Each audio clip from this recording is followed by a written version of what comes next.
नमस्कार, स्वागत है आपका खास कार्यक्रम बयानवीर में, जहां आपको दिखाएंगे वो नेताओं के बयान जिनसे सियासी गलियारों में मचता है तहलका और उठता है भूचाल। सबसे पहले बयानवीर में बात होगी कांग्रेस प्रवक्ता सुप्रिया श्रीनेत की, जिन्होंने प्रधानमंत्री मोदी को आड़े हाथ लेते हुए क्या कुछ कहा, सुनिए जरा। कुचक्र नरेंद्र मोदी का बनाया हुआ है।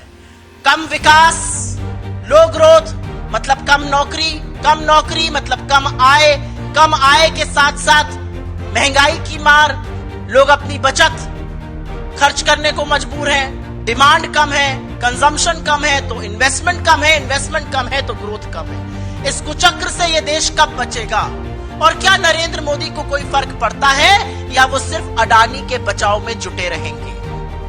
असलियत यह है कि नरेंद्र मोदी और उनकी सरकार की नीतियों का असर 140 करोड़ हिंदुस्तानियों पे पड़ रहा है। असलियत यह है कि असली आर्थिक चुनौतियों को ना वो समझना चाहते हैं ना उनको फिक्र पड़ती है। लेकिन बिल्कुल ठीक उन्होंने कहा है, स्थिति डावाडोल है, जीडीपी की ग्रोथ घट रही है, महंगाई बढ़ रही है, रुपया गिरता जा रहा है, नौकरियां हैं नहीं, आय है नहीं। लेकिन नरेंद्र मोदी इसके लिए अपने आप को जिम्मेदार नहीं मानते हैं, क्योंकि वो सिर्फ एक व्यक्ति को सेफ रखने में जुटे हुए हैं और वो एक व्यक्ति गौतम अडानी है।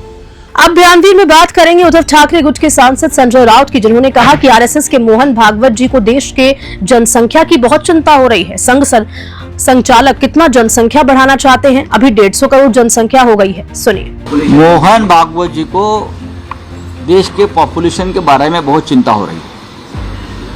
आज हमारी देश की पॉपुलेशन लगभग 150 करोड़ हो गई। और कितनी पॉपुलेशन बढ़ाना चाहते हैं सर संघ चालक, और कितनी पॉपुलेशन बढ़ाना चाहते हैं आप बताइए। सबसे पहले ये जो सलाह है आपके बीजेपी के लोगों को दीजिए। एक जगह पर आपकी सरकार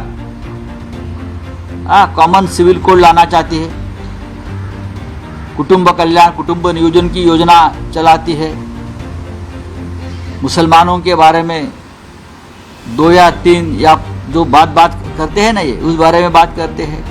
और बीजेपी की जो पेरेंट बॉडी है, आरएसएस कहते हैं कि बच्चे बढ़ाओ, ये दोगली नीति है। कौन खतरे में है? हमारा देश खतरे में नहीं है, आप खतरे में, आप सब लोग खतरे में है। 150 करोड़ पॉपुलेशन होने के बावजूद आप लोग बोलते हैं कि पॉपुलेशन बढ़ा है। और चलिए, खास कार्यक्रम बयानवीर में फिलहाल के लिए इतना ही, लेकिन फिर मुलाकात होगी नेताओं के कुछ और तीखे बयानों के साथ। तब तक मुझे दीजिए इजाजत, नमस्कार।